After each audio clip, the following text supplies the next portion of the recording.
Welcome to Nonprofit Thrive, a podcast where we learn from the humans who are helping nonprofits succeed in the digital world. Now, let's get started with the show.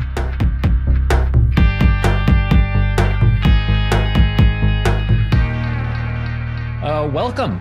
I'm Ben Freda, host of the show, where we share the stories of leaders in the nonprofit space, the people behind the organizations, the foundations, the companies that help nonprofits change the world.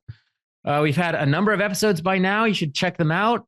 For instance, we had recently an episode with Kate Purcell of KP Creative Strategy, where we talked about creative design and branding for social change. And we also talked about annual reports, which is something I've been banging on about for a little while, particularly how to make them digital. Another episode recently we had was with Eric Brown of Brown Bridge Strategies, who helped me sort of learn more about communications for impact, and how if you're using the term general public, you aren't really talking about anything. I guess it doesn't mean anything. I didn't know that. So it was interesting. If you're interested in those topics, please go and check those out.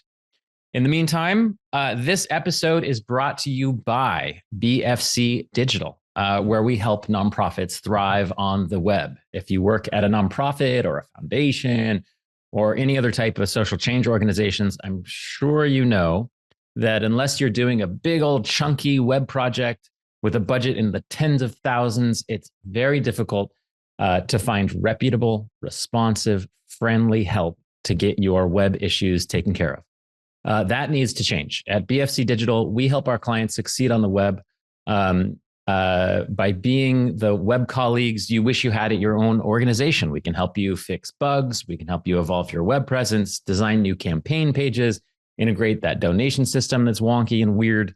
And we can do all of it without ever having you fill out a support ticket, because support tickets are insane and drive people crazy. You really just want to talk to a person. Go to bfcdigital.com to learn more. So today, I'm exceptionally pleased to have on the podcast someone who's going to be able to help us get to the bottom of issues that are faced by a lot of nonprofits that we work with. That is how to manage knowledge online, knowledge management online. Hilary Wartinger works for Save the Children US as a senior advisor on the knowledge management team. She supports Healthy Newborn Network, which is attempting to address critical knowledge gaps in newborn health around the world, particularly the developing world. Her work in humanitarian settings has brought her to Bangladesh, Nigeria, Somalia, where she worked on a pilot program testing the Newborn Health in Humanitarian Settings Field Guide. Additionally, she's led content development at a New York-based nonprofit website. She is a returned Peace Corps volunteer. She served 3 years in Eswatini before earning a master's in public health from Columbia University. She also has degrees in journalism and international relations. Very accomplished woman. Welcome, Hilary. Hey, Ben. Thanks so much for having me. Thanks so much for joining us. I'm really psyched to have you on today. And I know a little bit about your past, but for our listeners who know nothing about you, why don't we start by telling us a little bit about, what you wanted to do as a kid, let's say, where you grew up and how you first got the idea that, oh my gosh, I might want to go on, be a Peace Corps volunteer. Yeah. Great question. I think when I was growing up, I really didn't know what I wanted to do. I grew up in small town Vermont, and so really rural. And I think one of my earliest memories was really recognizing that Vermont, while beautiful and wonderful place to grow up, was not where I wanted to be. That there was so much more to the world. And so I grew up really wanting to travel, and I wanted to find a job that would get me out. And so I didn't really know what that was yet. I learned about the Peace Corps through two of my high school teachers, actually, were both returned Peace Corps volunteers. And so they both spoke very differently, but also very passionately about their experience. And so at the end of high school, I kind of had that in the back of my mind of like, all right, yeah, this could be a cool thing to do. But let's get through college first. And so that was late high school. Do you remember where the high school teachers had been posted? Yes, I do actually. So one of them was in Kenya in the 80s, and then the other was in either Honduras or Guatemala. one of those two. I don't exactly remember. And it was really interesting actually about them is one of them was my favorite teacher and one of them was my least favorite teacher. And I thought how interesting that someone, like two such like vastly different people who I had such vastly different opinions of could have had such amazing experiences in something like the Peace Corps. Right. And so it really like stuck with me, all through high school or, in my high school years and then into college. Like Peace Corps was kind of always the end goal, at least for that part of my life. Interesting. Yeah. And so I actually, I went into college thinking that I wanted to do like international relations. And that's what I started studying. And then at Boston University. And then when I was in school, I found out that BU had this great program where you could do, they had all these like smaller colleges that offered different degrees, like as part of the school. And so you could get 2 degrees in 4 years if you did it. Wow. So I've always been a bit of an overachiever. Most people go to college and they're like, I'm going to get a degree. You're like, I'm going to get 2. I'm going to get 2. So I did. And that led me to get a degree in international relations, but also journalism with a focus on photojournalism. Really? Oh, I didn't know that. Yeah. So you were into taking photos? Yeah. For a little while, I thought I wanted to be a war photographer. Wow. Have you ever met anyone who is a war photographer? I have through the programming or through the school. Wow. Actually, it's kind of a side note, but my graduation speaker was from that school was is a photographer named Tyler Hicks. Okay. And he's a photographer for the New York Times. He was a graduate of my program, which is why he was our commencement speaker. But he spoke with us about 3 months after he and 3 other journalists had been kidnapped and held for ransom in Libya. Oh my goodness. Wow. So it was kind of a crazy, like he came back from that and almost immediately went and spoke at spoke to us. And I just remember thinking like, how is he doing this? Like, how is he not traumatized? And how is he still a photographer? He's still a war photographer. I think he's won like amazing prizes and, amazing work. And he's still like, yep, this is what I want to do. This is my vocation. I did get kidnapped, but this is what I want. I'm still going to keep doing it. Yeah. Wow. And did that kind of like danger kind of appeal to you, or was that a turn off? The danger appealed a little bit, but ultimately what didn't appeal and why I stepped away from that was there's a detachment in photojournalism and in journalism that you really have to have. Because your role is to tell the story. It's not to influence what's happening immediately in front of you.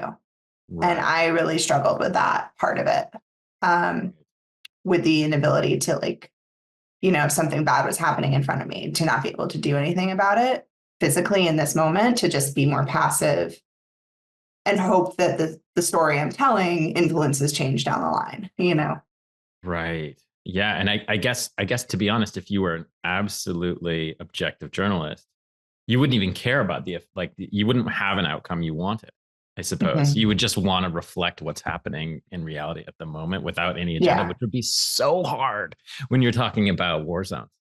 Absolutely. It's incredibly difficult. And side note again, I don't know if you've seen the new movie Civil War that just came out. I'm going to see it on Saturday. Yeah. Okay. It's all about this. Oh, wow. Okay. It's told from the perspective of 2 war journalists. Wow. And I was watching, I was like, I'm so glad I didn't do this. I could not have done this. I would not have been good at this. This is not me. Wow.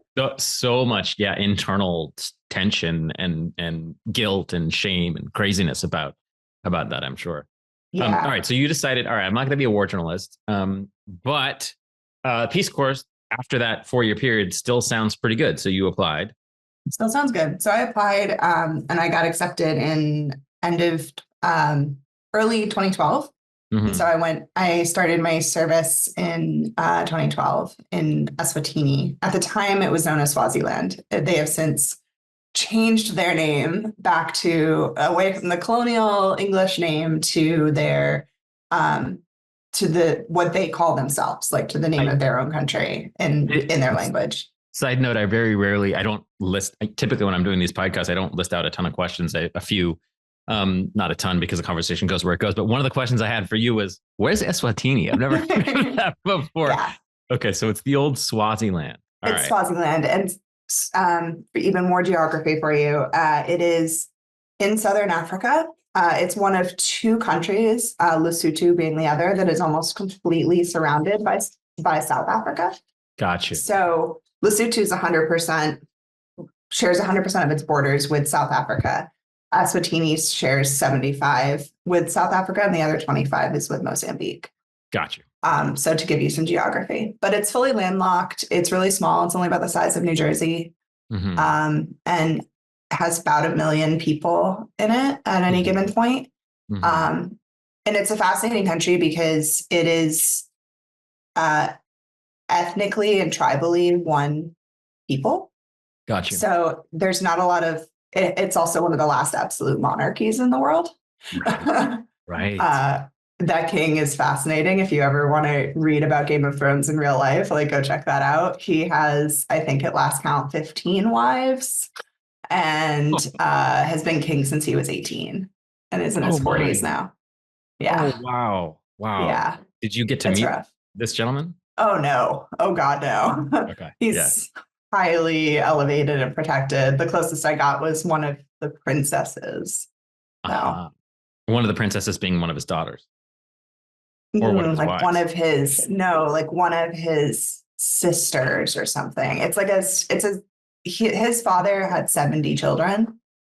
Wow. So, there's a lot of like royal offspring and royal family. That makes sense. So what were you doing? So you went from, I guess, DC or Boston, to Swaziland or Eswatini. And where were you posted and what did you do there?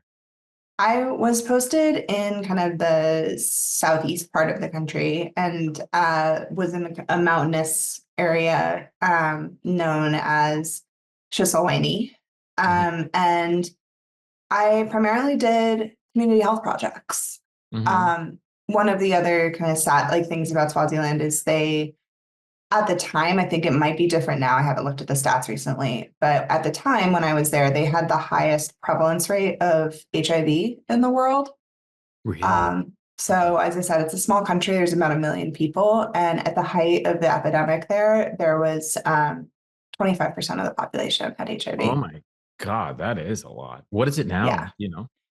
I'd have to look it up. It's probably not, it's smaller, but again, it's, HIV being a lifelong disease, it's one of those things that it takes a while for that to drop. Sure. I could Google it, but we can. Yeah, we don't need to. I'll look at it. We can add it in. Let the listeners do that themselves, I suppose.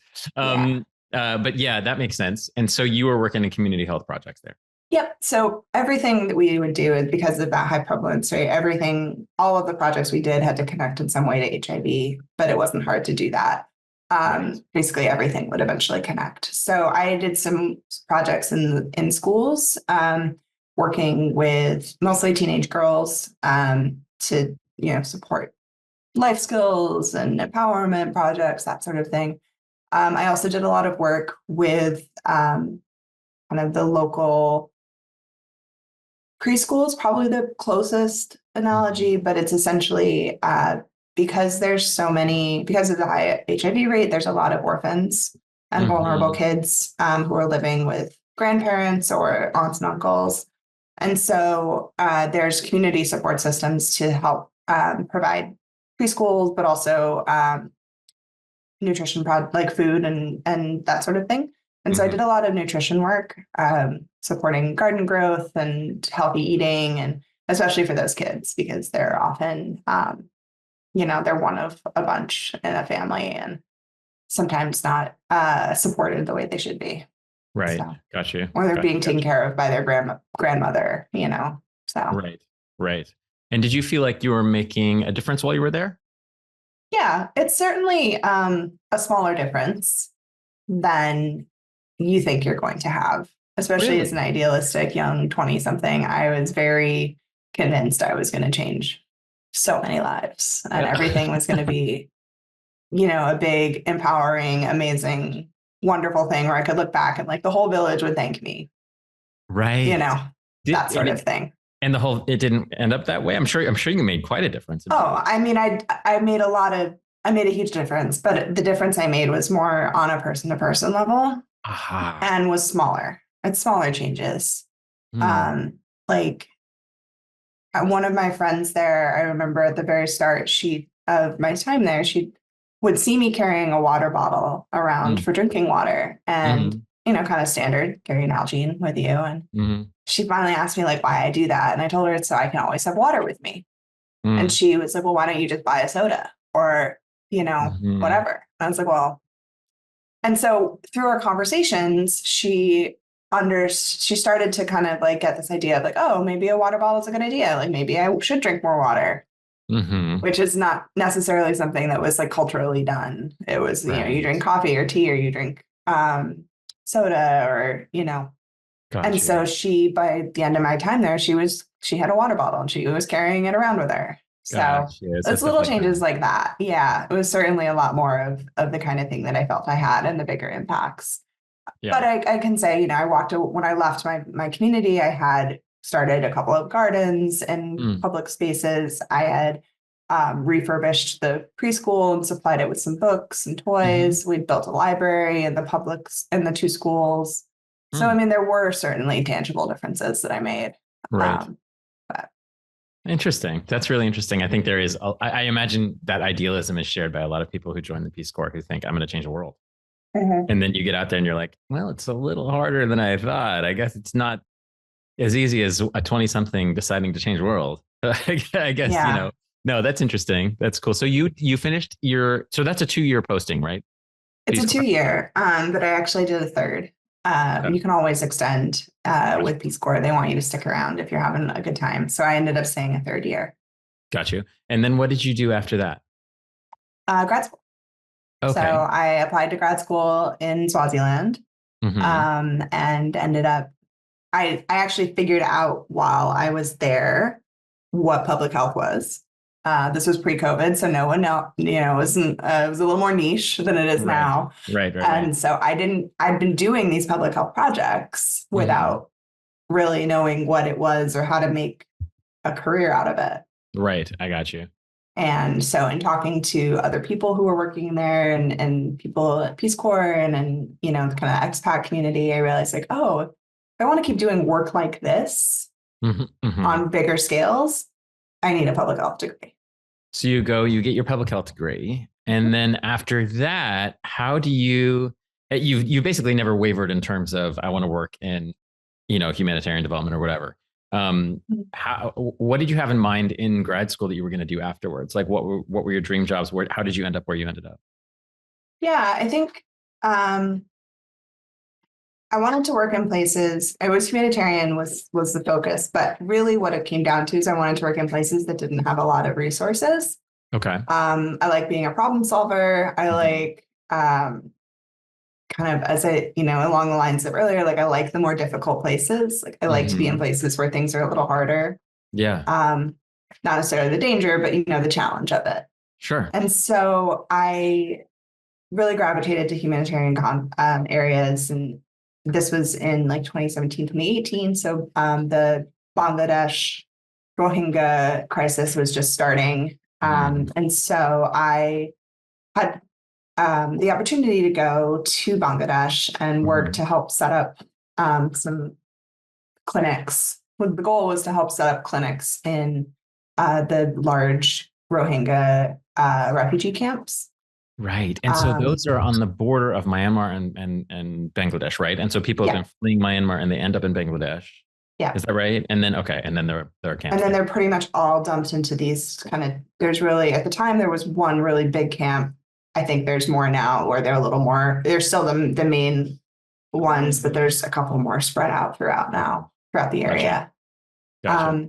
And so I did that for a few weeks, and ultimately the organization I was working for didn't end up setting up those health clinics there, but it was another just great opportunity to see and to be on the ground and figure it out. And I'd also kind of, at that point, there's really two tracks you can take as a humanitarian. You can either be in the field, going or be a responder. We call them, like, be on the first response teams, where you're spending a lot of your time abroad. You're spending your time in these zones, like doing the work on the ground, being there on the front lines.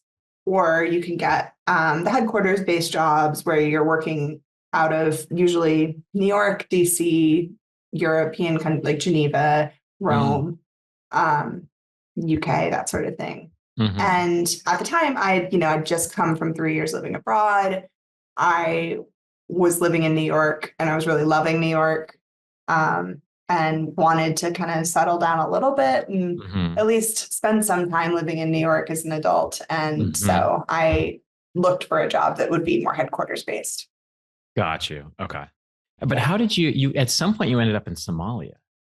Oh, right? Yeah, that was in grad school. So I spent 3 months in Somalia as part of my grad school program. And you told me a story once about the airplanes. Oh, yeah. Can you share that story with me? Yeah, sure. So I was in a part of Somalia called Puntland, which is kind of, I would say there's kind of 3 areas to Somalia. There's Mogadishu area, and that area, which everyone knows about, that's the area that is like most, there's the most conflict and most issues there from the like geopolitical side. There's Puntland, which is kind of the medium area. And then there's Somaliland, which is kind of in its own autonomous area, and it's very peaceful, or mostly peaceful. And to fly into Somalia, regardless of where you're going through the UN, you have to go through all 3 of those places, and they make stops along the way. It's like a bus with stops. Gotcha. But a plane. And so everyone flies into Mogadishu. It goes from Nairobi to Mogadishu to Puntland to Somaliland and back. Like, that's the loop.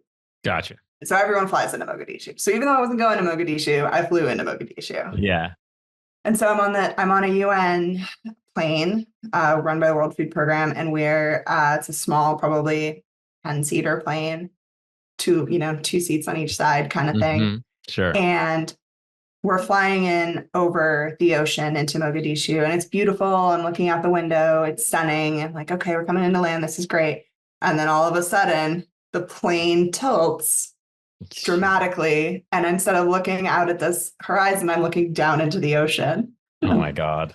And then we do these kind of crazy turns and big maneuvers and twists, and we're like upside down. We're not upside down, but we're this way, we're that way, we're whatever.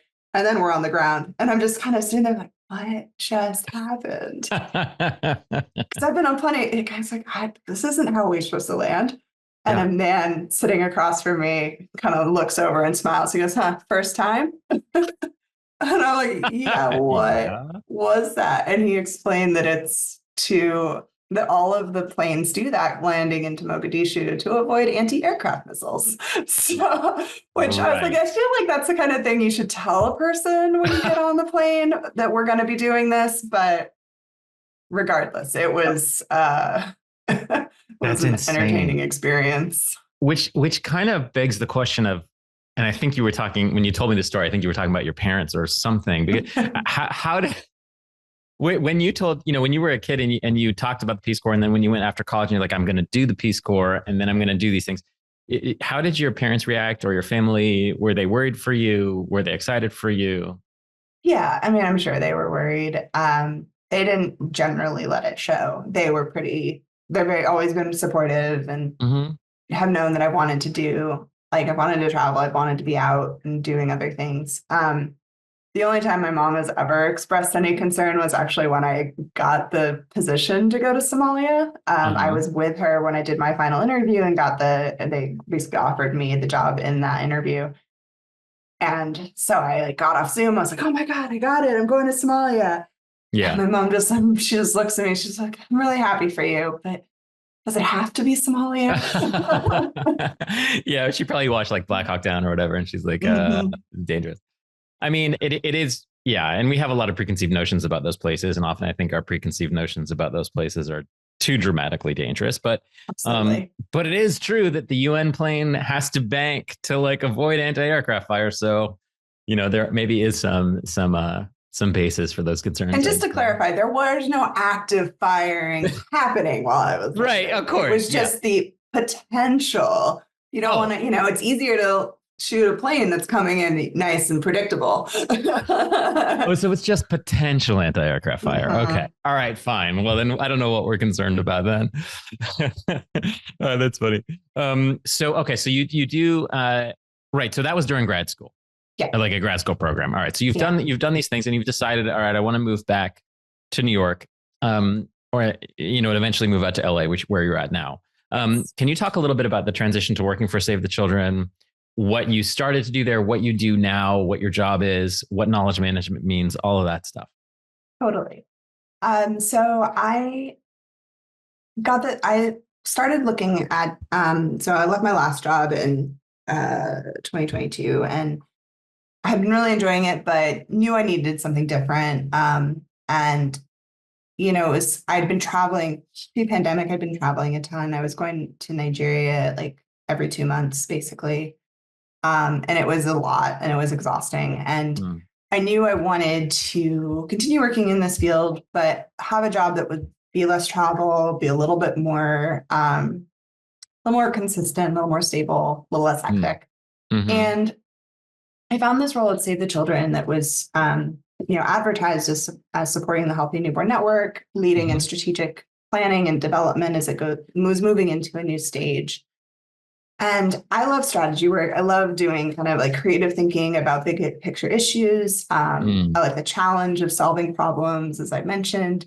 And so I really thought this could be a fun space. And as my now supervisor explained to me when she was hiring me, she's like, we were really looking for a unicorn because we wanted somebody who could think strategically about this sort of thing, who understood websites, maybe had it run them or had, at least created one on Squarespace or, knew something about websites and how they operate. But who also had the public health background, who could talk, who could write technically, think technically, understand the content that was going up on the site. And I got really lucky in that I actually checked almost all those boxes, or just about. And the ones I didn't check, I was willing to learn more and grow. And so I was thrilled to start this role, and I loved it ever since. And what I kind of, it started off as really thinking about strategy and all of that, but where it's really shifted for me and where I've really found the most excitement is thinking about the knowledge management side of it, and specifically thinking about it from a, what's the right word I'm thinking of, but thinking about it as like an equity issue. So knowledge management, so knowledge management, essentially is how do you, from an organizational standpoint, from a company standpoint, how do you manage and store and share the information that you generate? And the data, that includes the data, the reports, the learnings from things that worked and didn't work. And how do you store that internally? So how do you make that available to your staff, to your partners, to anyone who works for your organization? But also, how do you share that with the world? And how do you make it accessible to the world in whatever way you want it to? And so HNN, or Healthy Newborn Network, is as an offshoot of Save the Children, is kind of interesting because we don't focus on just Save the Children's information. We focus on information and knowledge from all of like the public health world globally. We're unbiased, nonpartisan in that regard. And so what I love about that is it really kind of challenges this idea that knowledge should be owned. That knowledge should be available to everybody, should be open source, should be accessible. And historically, public health and kind of global development and all of this has really been built upon this kind of top-down global north to global south first world to third world, colonies or colonial power to colonies structure. And I think that I don't like that. I want to push that out. I want to get rid of that as much as we can. And really try to bring up the local knowledge, the cultural knowledge, the indigenous knowledge, like all of this information that we as a culture and as a world have grown and developed over time. I want to make that more equitable and more evenly shared, and to recognize that all knowledge has power and all knowledge is worth having and worth sharing. So this is a great point. And I wonder if we can make it specific to Healthy Newborn Network. So, Sure. So people that don't know, Healthy Newborn Network is a program of Save the Children. There's a website, and it has tons of resources about newborn health and maternity health, right? So everything from scholarly articles to blog posts, I guess, but probably mostly more heavily on the academic side. So, so what are some? Yeah, I can see how there might be some like local knowledge, for instance, on the ground in places, particularly developing places, that might have been ignored that you might want to add to this resource. Is that kind of what you're talking about? I mean, that's certainly part of it. We're trying to get more research articles and more blog story posts and more lessons learned and guidelines, like things from that were written, published, and conceived in the global South in developing countries. But also what we're trying to do is make sure that the knowledge that we do have that is coming from kind of the global North, is coming from your Western publications, is accessible to people around the world. Right. And there's challenges to that, obviously, language being a huge issue. Technical capacity. A lot of these journal articles are written for experts in the field and are really challenging to understand, even if you speak English and understand the content, So there's a lot of issues around that. And we're certainly not doing it perfectly, but the goal is to always have things be available and accessible as much as we can. That's great. I wonder, this is something I just saw somewhere, and I wonder what your thoughts are on this about AI, which is obviously very troubling in some ways and very interesting in other ways. But I saw somewhere someone had posted they had taken over health care management for their ailing father, and they had gotten a report back from the doctor that said, here are the 7 issues that your father has, and it's like he has an edema in the bilateral section of the something. And he copied it, pasted it into ChatGPT, and was like, can you translate this and make it readable by a 10-year-old or something? And then AI just spat out the same report, but like, this person has an enlarged kidney that's bumping up against his rib or something like that. And I'm doing this wrong, but there was some method of translating it, because, you have an advanced degree. I'm sure reading a medical journal article is not easy. You know what I mean?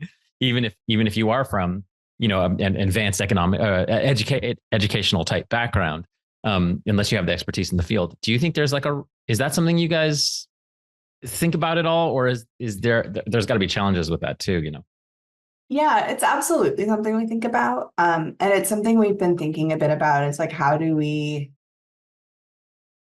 with AI is only as smart as you make it and the information you feed into it, as we all know. Right. And AI almost always needs checks on it. And especially when you're dealing with things, I think, like medical issues, and you're trying to then you're trying to put something very technical out into the world that has gone through AI as guidelines or as recommendations, you absolutely need that like extra layer of checking. Sure. Because it's medical data. It's medical advice you're giving. Almost, not really, but yeah. But there's one thing we've all learned is that about the internet is people read what things on the internet and follow it, and they won't fact check. They will do, they will do what they want with the information. Once the knowledge kind of leaves our hands and is put onto the internet, we have lost all control over what happens with it. Oh, for sure. So people start drinking bleach. People start drinking bleach for for COVID and stuff. I mean, what? Absolutely. Yeah. Absolutely. And so we think about that a lot. It's like if we're going to be putting medical recommendations, even if they're vague, like even if they're broad medical recommendations, we need to make sure that it's as accurate and honest and true as possible. And that there's as little room for interpretation as possible with it too. We're having the same issue, you know, with the site now. We're putting in like AI language translation through Google into HNN in our current redesign. And something we think about a lot with that too is we're going to have to make sure that for every language we have up, that it's translating properly for the same reason. You know, that even in translating to other languages, to make sure that the content is and the essence of what we're saying is staying the same. Right. Yeah, because the computer could change it without you really ever knowing, because you don't speak the language it's translating into. Exactly. So yeah, for sure. Yeah, that's an issue. So in the current project that we're doing together to make a new site for HNN, what are we? You know, I'm not the one doing it, so I don't have but I think we're using Google Translate IO for the Translate IO for the automated translations, and I think there's an interface there where you can actually go and adjust the translations it comes up with. Is that accurate? Yeah. Okay. Yeah, you can, which is why we chose it, or a large part of why we chose it, is so that we can tell Google that, you know, when translating this word from English to French or English to Spanish, the translation needs to be this, you know, so that we can say, like, because there's so many words. That's one of the challenging things with like Google Translate is the nuance to language is often lost. And even like myself, like I'll, you know, read something in a language on the internet and be like, wait, what does this mean? Well, we've all done that. Like we've all taken the sentence in English, put it into Spanish, put it back to English, and it's a completely different sentence. And it's hilarious. It's unintentional. And it's so funny. Hilarious. Yeah, exactly. It's so funny. But again, that gets really challenging with, you know, even the most vague of medical advice. Yeah. And you probably want to adjust the translations, not like universally word for everything, like, oh, translate this into a different word for everything. You probably want to look at the translations on a content item by content item basis almost. Yeah. Yeah. And as we've been writing, it's been making it really interesting because as we've been writing new content for the site, you know, we're completely redesigning how the site looks, but also the content or our content, like what we, our generated content for the site is completely new almost across the board. And so in writing that, we've been really thoughtful, and I've been really thoughtful to make sure that I'll take the credit. Yeah, you should. You are in charge of this for sure. I've been really thoughtful to make sure that we're using words that are easily translated and accessible so that it's a little bit easier for us down the line, but also so that we're accessible regardless of your medical degree or your level of education. Because we do, or, you know, not even that, like, you know, we have amazingly talented, highly educated people coming to our site, but English is not their first language. Yeah. And so they're trying to read the site and there's this incredibly technical jargon. And then it's like, I don't understand this, even though they probably know what it is in their own language and are experts on it. Right. More than we are. Yeah, exactly. Totally. More than I am, for sure. That's interesting. So we've been really thoughtful about that kind of thing. And this is what I talk about when I talk about knowledge, equity and knowledge management is, you know, how we present knowledge and how accessible it is really impacts its uptake and use and who has access to it and who can, you know, use it as it's intended to be used. That's really interesting. So maybe can you give us a quick sort of overview of the different audiences you're thinking about when you're thinking about doing this for HNN particularly? Who are you trying to make it most accessible for? What do these people look like? Yeah, that's a great question. We spent a lot of time over this process thinking about who our audience is, because had you asked us 2 years ago, who's the HNN audience, we would say global health practitioners. Okay. And that means like doctors, nurses on the ground doing newborn health where they are, I guess. We didn't define it. We just said global health practitioners, and there was no real understanding of like, okay, well, what does that mean? Are we talking about a midwife who works in Malawi, who runs, works out of her small community health post, who is looking up things on her smartphone? Or are we talking about the Save the Children country office employee who is managing 10 different clinics and has a technical degree, but is, operating out of New Jersey? No, it's probably not right. Out of DC, Like, who are we talking about? Those are both global health practitioners. Right. But they're vastly different. Or the researcher at, Princeton or wherever who's doing research on maternity health. Exactly. Or whoever. I mean, or the researcher in Somaliland. Yeah. All of that. Totally. Yeah. Wow. So we really had to do a deep dive. And so where we've kind of landed with it is we are, for the most part, aiming for kind of that mid-level practitioner. So not your nurse in the field, like at the small health post, but their boss. And then maybe the person, and then from there up to, kind of like the researcher at Princeton. We're trying to cover that area. But that being said, it's also the internet. People find us, and we need to have content for that nurse at the health post, because she might Google us. She might find it. Yeah. So the resource of the library is there. She's going to find, she has access to everything that's there. That's really interesting. Yeah. So identifying that audience has been important to understand how to approach the accessibility issues. Absolutely. It's been really important. And as I said, it was challenging because we had to recognize that we couldn't be everything for everyone. That wasn't our role. And so to really identify like who's the priority, who are we really trying to reach, who are going to have the biggest impact on, all of that was really important. By the way, how did you figure that out? And I know part of the answer to this, but how did you go about figuring that out in a way that maybe would be useful to other people who are looking at the beginning of a project they're doing or whatever, thinking, yeah, we only have a vague idea of our audience. What steps did you take to figure that out? One of the biggest things we did was we looked at our Google Analytics, honestly, and we looked at where people were coming from when they looked at the site. And what we learned is that over 75% of our daily audience is coming from the global South, is not coming from Europe or the US. Wow. Or Canada. Yeah, sure. So that was huge. That's a big surprise for a US-based nonprofit. Yeah, it was massive. That was massive for us. And we kind of knew it, but it was once you had the data to actually say, oh, like this is real. And we've been that way. We looked at the historical data. It's been that way for a really long time. And part of that is like, there's a lot of history behind why that is. There was a big push, but it's still consistent to this day, which is really thrilling. Our biggest audiences are in Bangladesh, India, Pakistan, Nigeria, Kenya, like Colombia. Like they're not the US.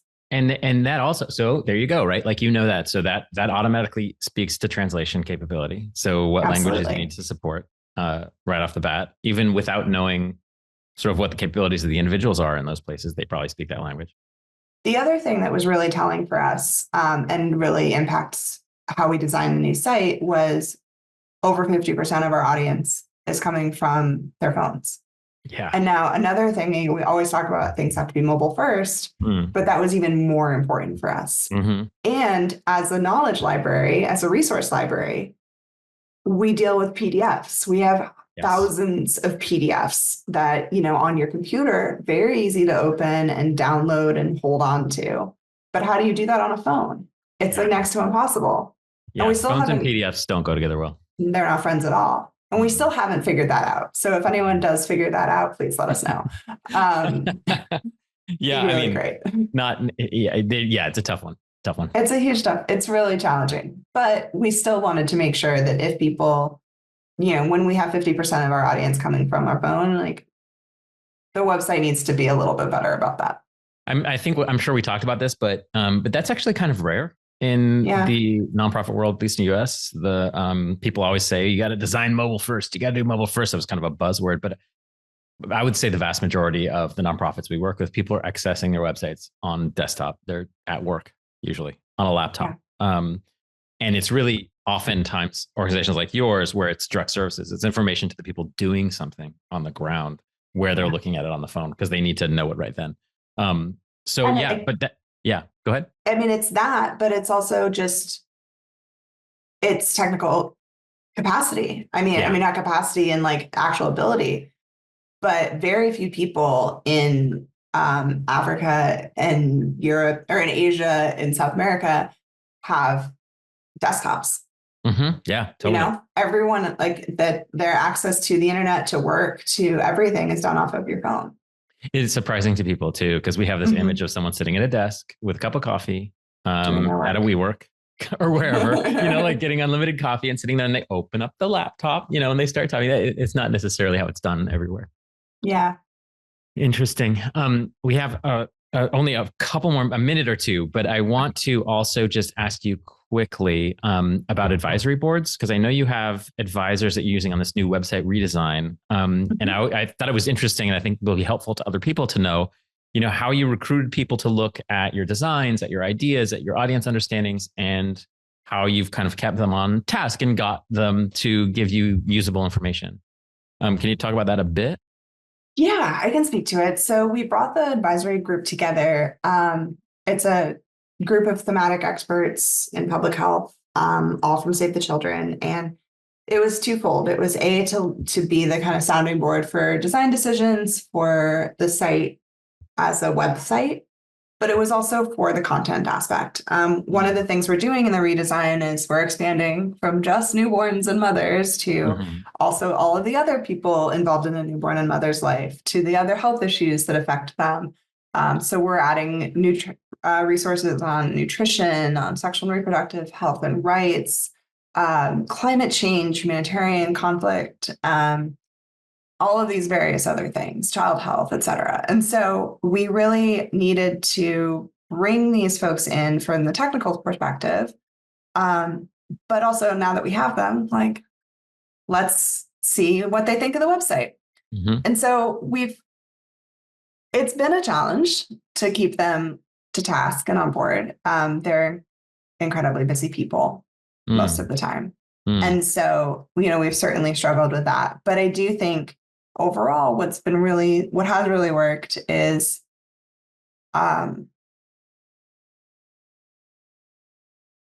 keeping the mission at the forefront, like keeping this idea of like, we're trying to bring information and knowledge to as many people as we can through this platform. And how do you, like, if you were looking for something, what would you look for? We always try to ground it to them of like, what do you need out of this? What would be beneficial for you? What's beneficial for your colleagues? And while, there's certainly been recommendations they've given that I'm not taking, overall, it's been really helpful and has really shaped in some ways, like where the site is now to have these varying opinions. I'm really excited that, the site's almost ready. We're going to be able to show it to them in a few weeks. And I'm really thrilled to see what they think, because I think that'll be like a really good, so far they've just seen mock-ups and, like just very basic kind of content stuff. And so I'm really excited for them to really interact with the website and see what they think. That's going to be cool. That's going to be cool. And by the way, for anyone listening, if you're looking at the site after about May, are we saying late May? May 20th. May 20th. Okay, great. If you're looking at the site after May 20th, you're looking at the new site. If you're looking before then, you're looking at the old one. Anyway. Which is still pretty good. It's still pretty good. No, it's not bad. It's not bad at all. Not bad. You just had learned so much since it went up that it was time to sort of rejigger things and execute on those new things that you knew. So that makes tons of sense. And we, of course, are over our time. But that makes total sense. I had 100 other things to ask you, but hey, I suppose the last thing is just if people want to learn more about you, Healthy Newborn Network, et cetera, where do they go to find out more? Yeah. So the Healthy Newborn Network is www.healthynewbornnetwork.org. So that's where you can find our site. More information on me, you can find me on LinkedIn. Feel free. On there. Hilary Wartinger. I should be the only one. And reach out. Please feel free. Can also put my email if we want. hwartinger@savechildren.org. Just Save Children, not there's no the in there. Gotcha. And I'm happy to chat about this. It's always fun to talk about knowledge and equity and who has power. Excellent. Thank you so much for joining us. This has been really, really great. Thank you so much. Yeah, thank you so much, Ben. This was great. Thanks for listening to the Nonprofit Thrive podcast. We'll see you next time, and be sure to click subscribe to get future episodes.